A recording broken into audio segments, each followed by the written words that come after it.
Second look వచ్చేసి ఇది ఈ శారీ అనమాట. దీని ఫోటో కూడా నేను పక్కన పెడతాను. ఇన్ కేస్ మీరు ఎంగేజ్మెంట్ వీడియో చూస్తుంటే అందులో ఉంటుందన్నమాట. ఇది ప్లెయిన్ శారీ, చాలా ప్లెయిన్ ఉంటుందన్నమాట. ఈ శారీ నేను మైసూర్కి వెళ్ళినప్పుడు తీసుకున్నాను. ఇది మైసూర్ సిల్క్ అనమాట. అండ్ ఇది దాని బ్లౌజ్ ఇలా వస్తుందన్నమాట. లైన్స్ వచ్చి ఇక్కడ పూసలు ఇవి వస్తాయన్నమాట. అండ్ ఇది బ్యాక్ డిజైన్. ఇది నేను ఫ్రంట్ హూకే పెట్టించుకున్నాను. బ్యాక్ కూడా సేమ్ అదే డిజైన్ వస్తుంది, ఫ్రంట్ అదే డిజైన్ వస్తుంది అనమాట.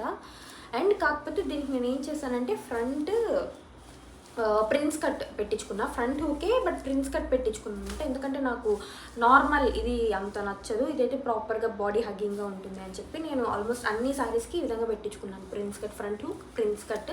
ఎందుకంటే యూజువల్గా నేను బ్యాక్ హూక్ వేసుకుంటా, కాకపోతే ప్రతిసారి ఎవరో ఒకరు ఉంటారు కదా బ్యాక్ హూక్ వేయడానికి, కొన్నిటికి ఇబ్బంది అవుతుంది.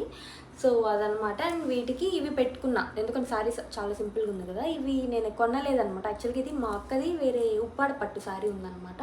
ఆ శారీ బ్లౌజ్కి ఉండేటివి, ఆ బ్లౌజ్ పట్టదు, చిన్నగా అయిపోయింది. సో దానికి ఉండేటివి తీసి దీనికి పెట్టుకుని ఎగ్జాక్ట్ మ్యాచ్ అవుతాయి అని. అండ్ ఈ శారీకి వస్తే ఇది ప్యూర్ ఇది కాదనమాట, మైసూర్ సిల్క్ కాదు. అరౌండ్ మేము ఎప్పుడు తీసుకున్నాం 2022లో తీసుకున్నాం అనమాట. నేను గగన్ మైసూర్ ట్రిప్కి వెళ్ళినప్పుడు. ఇంకొక ఇది ఏంటంటే ఇన్ కేస్ మీరు మైసూర్కి వెళ్తే పట్టు చీరలు తీసుకోవాలనుకుంటే సండేస్ వెళ్ళండి. అక్కడ సండేస్ జిఎస్టీ వేరనమాట పట్టు చీరల మీద. సో వితౌట్ జిఎస్టీ మీరు తీసుకోవచ్చు. అండ్ మైసూర్ సిల్క్ మీద ఇలా వర్క్ వేయించుకోవద్దు. వాళ్ళు నాకు చెప్పింది ఏంటంటే ఇక్కడ మీరు బాగా అబ్జర్వ్ చేస్తే ఇక్కడంతా ఇవి పోగులు వచ్చున్నాయన్నమాట. ఎందుకంటే మైసూర్ సిల్క్ చాలా సాఫ్ట్గా ఉంటుంది.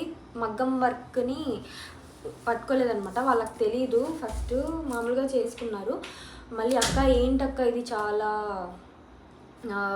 ఏమంటారు అసలు పోగులు వచ్చేస్తున్నాయి, ఏంటి ఏం క్లాత్ ఇది అంటే అప్పుడు చెప్పామన్నమాట ఇది మైసూర్ సిల్క్ అని చెప్పి. అస్సలు మగ్గం వర్క్ ఇవ్వద్దు, అవన్నీ పోగులు వచ్చేస్తున్నాయి, ఏదైనా సపరేట్గా హాఫ్ పట్టు అలా ఏదైనా తీసుకొని స్టిచ్ చేయించుకోండి అని చెప్పారు. సో ఇదొక ఇదనమాట. ఇన్కేస్ మీరు మైసూర్ సిల్క్ శారీస్ తీసుకుంటే దాని మీద వర్క్ డిజైన్ వేయించుకోవద్దు, ఎందుకంటే అవి చాలా చాలా డెలికేట్గా సాఫ్ట్గా ఉంటాయి. సో ఇది ఎంగేజ్మెంట్ అనమాట. నెక్స్ట్ వస్తే హల్దీ. హల్దీకి నేను ఈ శారీ కట్టుకున్నా. నేను వీటన్నిటికీ ఇమేజెస్ నేను కట్టుకున్నవి సైడ్ పెడతాను అనమాట, సో దట్ మీకు ఒక ఐడియా వస్తుంది ఎలా ఉంటుంది లుక్ అని. సో ఇది ఎల్లో అనమాట, మస్టర్డ్ ఎల్లో చెప్పాలంటే, నార్మల్ ఎల్లో కాదు. ఇది నేను కంచిలో తీసుకున్నాను. యాక్చువల్గా నేను మా